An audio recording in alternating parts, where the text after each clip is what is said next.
All right, this is our first pod, bro. This is crazy. This all basically started from It was the overrated, hot takes. hot takes, overrated, underrated, and misunderstood. And so actually, that video got a lot of positive response. Some people wanted us to do this more, and then you came up with the idea of making this pod. So here we are. Yeah, bro, I'm stoked. I mean, I feel like every time we get on the phone, we just kind of ramble. So We do. it just makes sense to make a pod. Absolutely. So I guess you want to run us through the goal of this for this first episode, and like as a whole too. Yeah, I feel like we've both been filmmakers for a while. You longer than I have, and you've been super helpful to answer my questions. And so I think that I guess the heart of the pod would be to answer your questions and kind of be like a hotline for just any sort of filmmaking on-set question. I think we're planning is to do an episode every other week. Yeah, that's the plan. Yeah. And you can obviously comment and on any of our platforms or anything to ask a question. But if you want to really ensure that your question gets heard by us, then you can actually call this number and leave a voicemail. Yeah. This is a cool mechanic. I really love this idea. Yeah, it's a filmmaker hotline, y'all. It's a really cool idea, and it's all thought of because of Edward here. So a couple other things too is this was about time this video comes out. I might have announced it already or not, but surprise, we're going to do this hopefully bi-weekly. This is going to be the first episode. It's going to be the pilot. We're going to try to, stack a few things beforehand. So this video might be out a little longer. The other videos might take a little bit longer to come out with, but after that, it'll be just a regular routine. And it's funny because I was thinking about this earlier. Some of the topics we have are really basic, which is fine. And because it kind of, they're basic, and it's going to be going into what we do as a career and how we're kind of moving through this space of filmmaking and cinematography and all that stuff. We have various degrees of experience, and we're still trying to get to that point where we can make something that we're really proud of. I'm sure we've made projects that we're proud of, but something that's taken our blood, sweat, and tears. I haven't done that just yet. I don't know, you haven't done that just yet either. We have goals for movies and stuff. So as we're going through this podcast, we're going to be bringing up stuff that we're doing in our careers, but also things that you guys have questions about. Edward's audience is younger in a way. They're the newer generation coming in. I'm just the previous generation, I guess. I don't know how this generation, I guess. Current. I don't know either, but it'd be cool. It'd be fun. Again, just going to be some really basic stuff we're going to answer and kind of talk through, because we like talking about that stuff, but also there's going to be some advanced things that are going to challenge us as we go through this 100%. Too, I think. So yeah. Does shallow depth of field make you a worse filmmaker? That's the topic today. And just drop in the comments below your first initial response when you hear that question. That would be really great to see and read later on. But we will probably get a little bit into the whole YouTube and filmmaking crossover. But this question does stem from the sort of the expectation on YouTube that a lot of young filmmakers or tech filmmakers tend to speak about a lot. It's shallow depth of field because that makes it more cinematic. That buzzword we tend to we tend to hear quite out. Yeah, cinematic, shallow depth of field. It's absolutely not the only thing that makes things feel like a movie, but we're going to just dive into that. And so I'm going to throw the question at you. What are your thoughts on full frame and shallow depth of field? what are your thoughts? I think it's kind of interesting. So I would say in the last couple years, we've seen a lot of, I guess you could say large format movies come out, right? Yeah. And honestly, I don't know if you watched Don't Look Up. That was super... I did. Yeah, I did, yeah. Felt pretty shallow. There's a couple I haven't seen. Zack Snyder's film. Yeah. But that thing was razor thin. Yeah. That one is the reference for full frame, whatever, shallow depth of field. And I'd have to say I do applaud. Because at the end of the day, it's really just how you use the tool and the type of features that the tool provides. with the combination of a large format with a very sharp depth of field. It's a look. It's a definite look. Is it effective? That can be argued, right? Right. What Yeah, necessarily say? Right. And so it's like those movies look good, right? Yeah. But it's not. I think that when it comes to like the classics, when it comes to, you know, the best in the industry, I'm not saying Zack Snyder isn't one of the best, I guess, but I'm just saying that, I mean, I always reference Roger Deakins. Like, what's he doing? Facts. Yeah. If facts. Roger Deakins isn't shooting shallow depth of field, I'm not going to do it. I mean, right now we're kind of shallow on the main angle. You know, but trying to get a little pop out, you know. yeah. But it's like Roger Deakins isn't shooting at 1.2. You know what I mean? So right. And there's a reason, and I think the conversation gets lost of like, why do you want to shoot open? Is it practical to shoot wide open? And so really, this question is for those who are in the, you know, who's coming into wanting to get into filmmaking, who's learning from YouTube and not going to like the traditional route of going to university or being an understudy or being a PA or not being on set. You know, you're hearing a lot of the conversation on YouTube that you need to do this to be a cinematic. You need to do that to be cinematic. And it can get very confusing. You get a lot of questions. I get a lot of questions. Every YouTuber who's a filmmaker on YouTube gets a lot of questions. And so I'm hoping that the conversation isn't like, oh, no, you don't need to shoot at 1.2 to be cinematic. Like, that should be the answer for most of it. But my thoughts on full frame. Yeah, go ahead. I will say, you're about to get into full frame. Yeah. That is the other question I get a lot. And that people really are focused on is like, and it's okay to be focused on this, like, but the size of the sensor. Do you want to do micro four thirds? You want to do super 35? That's basically APS-C, and then full frame. Yeah. Where does that land? What are your thoughts on just that medium like full format? frame shallow depth of field? I would love to shoot medium format video, but if Fuji would give us the full sensor, or you know, Hasselblad makes something, but they're not going to. Anyway, crazy. Anyways, actually, I know a guy who does he has the Lumix. He has a full frame Lumix, and then he does the speed he did booster. the kip on. Yes, he uses the kip on. Yes, and I was thinking about doing that for a little bit, just to see just to see what it would do, because you got like large. I would do that just to experiment, like large format glass on like a budget friendly large format camera. Come on, I would totally do that.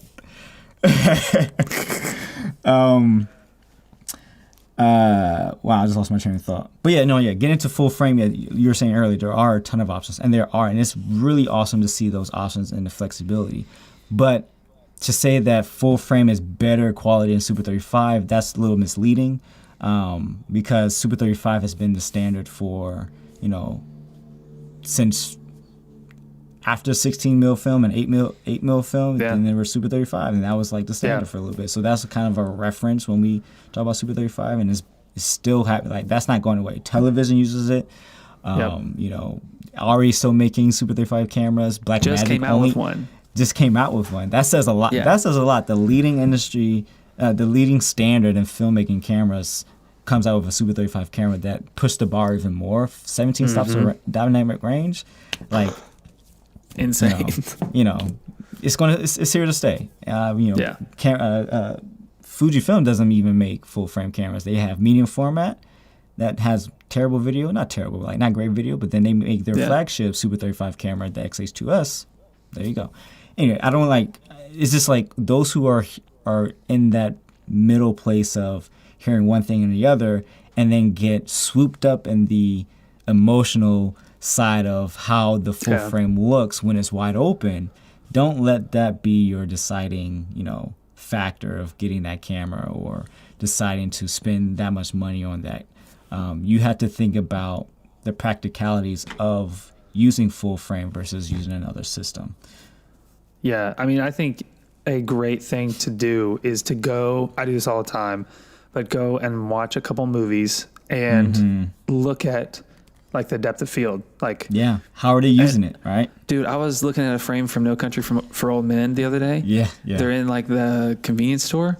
You can almost read the jerky logo that's behind the character. They're deep. Dude, I mean, it was like F8 easily. I was like, this is crazy, but it looks so good. Like, it looks, dude, that's a cinematic. I mean, yeah, and so and just kind of getting to that point, that answer too is like,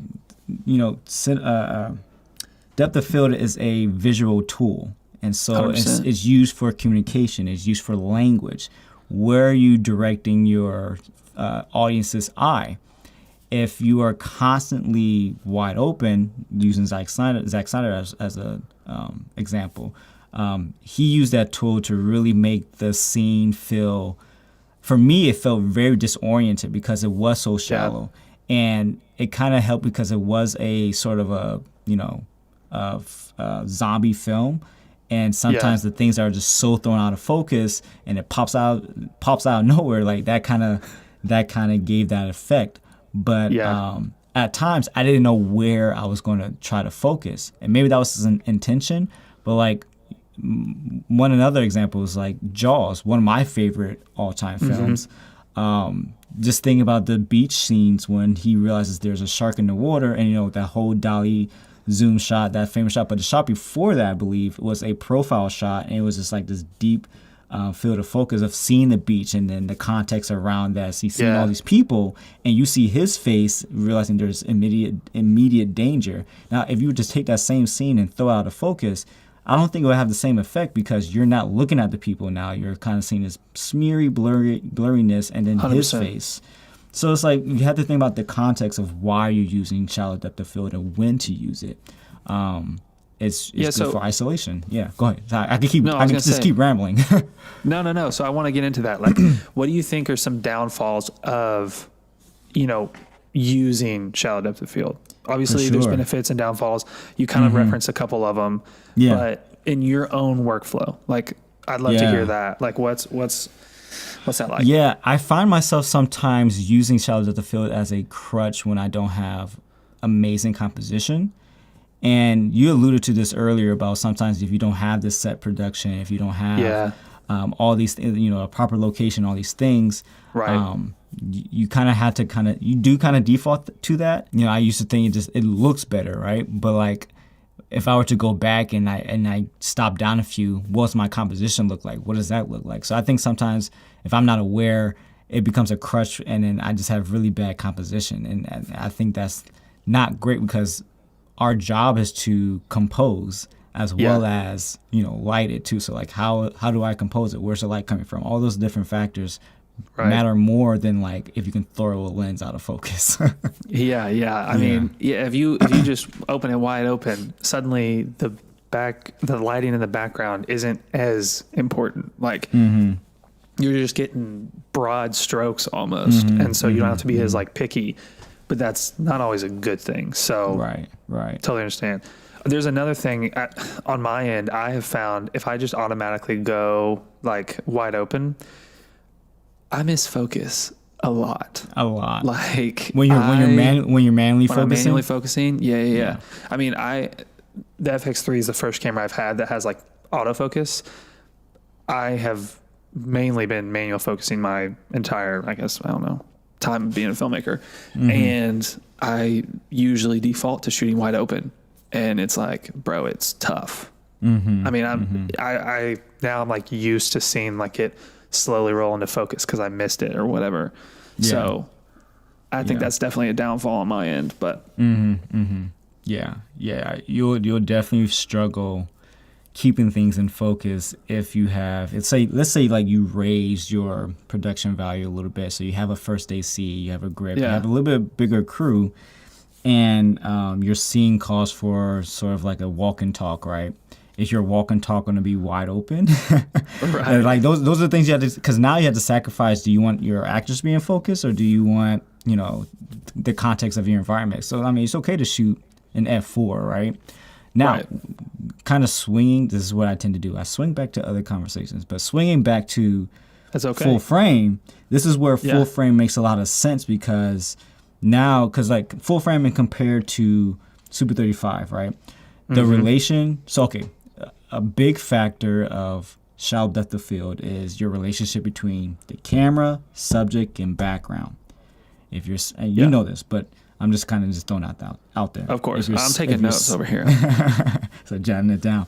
If your subject is closer to the camera, you'll experience more of a shallow fall off, depending on your f-stop. But if your camera, subject, and background are almost at equal distance, and you have a full frame camera and a Super 35 camera, you will see the difference between the depth of field between two because of the sensor sizes, because they're at equal distance. But so if you understand that kind of principle, you can sometimes you don't even realize, like in some movies that was shot on Super 35 because how they treat the subject in relation to the camera versus the background. Yeah. Right. At the end of the day, too, like you don't know what's being shot on. If you have to look it up on IMDb, it's like, oh, this was shot on Alexa. Oh, this is shot on this. Right. There's certain films that you just really don't know until you look up the information. So that tells you one thing too. It's like your eye can't perceive depth of field depending on the camera, but you know, because how they treat the relationship between the subject and the camera and background. 100%. Yeah, that's actually. I don't think I obviously know how those mechanics work, but I hadn't like processed through that aspect. Like the background could be like 50 feet away. 50 feet away, right? Super shallow. Yeah. But it's like not. Yeah. It's Super 35, whatever. The benefit of full frame is the proximity. You can get closer. You can have a 1-to-1 focal length and get closer, or not even get that close, but 1-to-1 focal length, but still have the compression or whatever that you need. But with Super 35, you just have to just kind of adjust a little bit, maybe get closer to have that same equivalent, and the whole lens factor and stuff. But like it's possible to get a look. You just got to work a little bit harder with Super 35. So I will say, I'm a little jealous of the cameras you have right now because they are all Super 35, but they're just, I don't know. It's like, I shot on a Pocket 4K for a long time, so I love that camera. Yeah. And you have the 6K Pro. And then the XH2S. Yep. It's just amazing. And also Super 35 lenses are significantly cheaper. So like if you're a new filmmaker and you're like, I want to get into filmmaking, I would argue you should not go full frame. Yeah, you don't need to go full frame. I mean, I really don't think you do. If you are a new filmmaker getting into this space. Because as soon as you get that full frame camera, you're going to think, hopefully you don't think this, but might think, oh, whatever I point this camera at is going to look beautiful. Right. That's not always the case. Right. Like, don't believe that lie. 100%. I can tell you for a fact. Same. FX3, it's good. It's not good. Perfect. Yeah. There's more to it than just that image. But what are some of the benefits? I think we dance between both of these, like what are the downfalls and what are the benefits. But I think a benefit for full frame is what I was talking about earlier, is that it gives you there is better separation in tighter spaces because your proximity to the subject to the proximity of the camera is closer. And so now you can really throw that background, not out of focus, but you can feel the depth of the room better. Or whatever, again, this is all subjective. This is also like depending on your production and the story, what it calls for. So like if you're making a film that's in isolation, sure, you could throw everything out of focus because it's going to convey isolation. You feel alone, you feel trapped, but there's other ways too to do that, right? You can put your camera up high and then have the person feel really small, and it's like this deep depth of field and it's like empty, like all this other stuff. Like, there's tons of different tricks you can do. Yeah. So you mentioned at the beginning a little bit, but shallow depth of field in your life, being a YouTuber, being a filmmaker. Oh yeah. How has that, like, I don't know. I've just started doing YouTube. But you've been doing YouTube for a while. So, what's that like for you? Has shallow depth of field made you a worse filmmaker? You're a great filmmaker, by the way. I'm not calling you out. I'm not being like, dude, your stuff sucks. It's amazing. I'm just asking. We both battle with imposter syndrome. So some days I feel 100%. Like, what am I doing? I'm not making anything. Other days I'm like, oh, that was actually pretty good. That little 5-minute video I made. So I'm back and forth, right? I'm back and forth. First YouTube video I've made, loved it. Second one, I'm like, it. do I even post this? I'm like, I don't even know. Does it see the light of day? I don't know. Dude, it's tough. Imposter syndrome is real. It's very real. When you call yourself something, you're not doing the thing that you call yourself. So that's what we live by. But to answer your question, right now I'm very conscious of how I use that mechanic when it comes to filmmaking.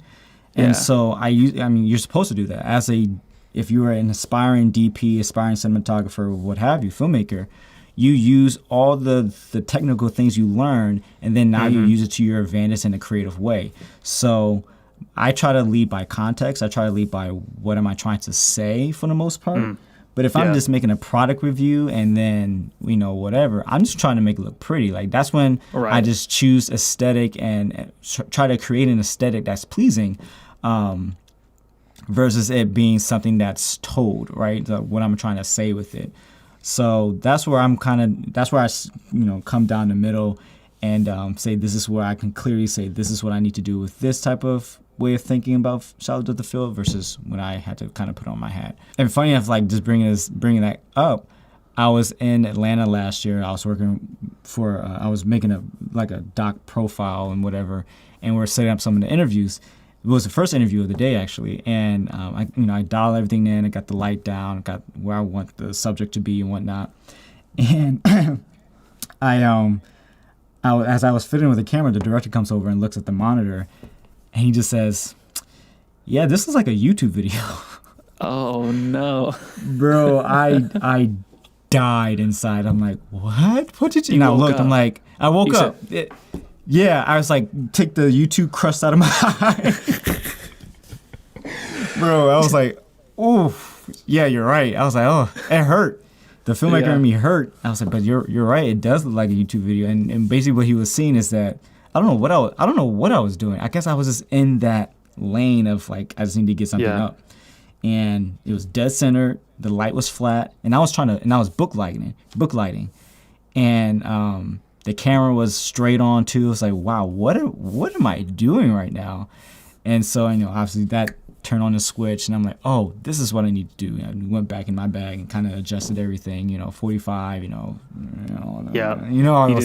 do the thing. So that's when I realized, like, I do need to be. I don't know why that was such a funny situation. That probably only happened to me, but that situation where I just need to be conscious of like when to put on my YouTube hat and when to put on my filmmaking hat. And that just means I need to just do more practicing in between so I can have things in my bag already to kind of, put out when I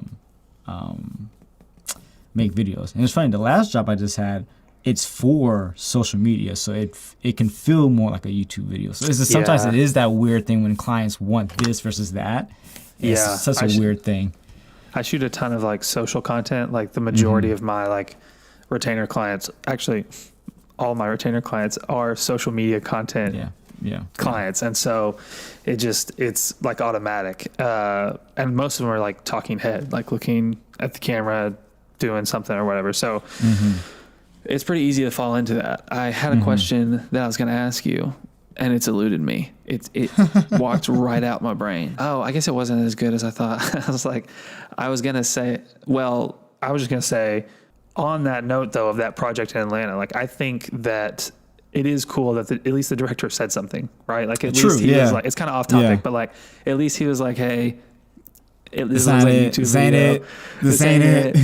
Because that's better than just like being like, oh, okay, and just like going with it. You know what I mean? Yeah, and then like next thing you know, he doesn't want to hire me again, right? Like he did hire me again. Yeah. That's a good point. That's a good point.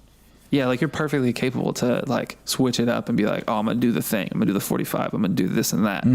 But like, yeah, sometimes you just get in the zone. You start setting up. I do that all the time. Just like, I look at it. I'm like, do I still know how to do this? Like, I'm like, this does not look good. And then it's so true. Yeah, you just kind of figure it out, I guess. Yeah. So, I mean, I guess at the end of the day, what we're really trying to say is like, don't just automatically shoot wide open with your lens. Don't like just lean on shallow depth of field to like make your video look cinematic. Like there are so many examples of videos and movies that don't have a shallow depth of field and look amazing. There's a lot of context you gain. There's just, it will improve your filmmaking overall, shooting a deeper depth of field. That's I think where we land. Yep. Shallow depth of field cannot be a substitute for context. That's all I good. gotta say. Yeah. That's good. Bars. Yep. Bars. Bars. Well, cool, bro. Well, yeah. Thank you for watching. We're here. We did it. Episode 1. Did the first one. Episode 1 down. Let's go. Let's do it. I'm excited. We're gonna have some interesting stuff. The first one's always the weird one to kind of get the jitters out, and we adjust as we go along. But definitely, guys. Also, along with the question that your answers that you wrote down from the question earlier, let us know what some topics are. It doesn't have to be gear related too. Definitely, I really want to get to like theory stuff, because that's going to help us in the long run, and that's where the imposter system is going to come in the most. But theory is also subjective in a lot of cases. So right. Give us a call. Spit our game. Leave us a voicemail. Give us your questions. I like that. All right, John. Yup.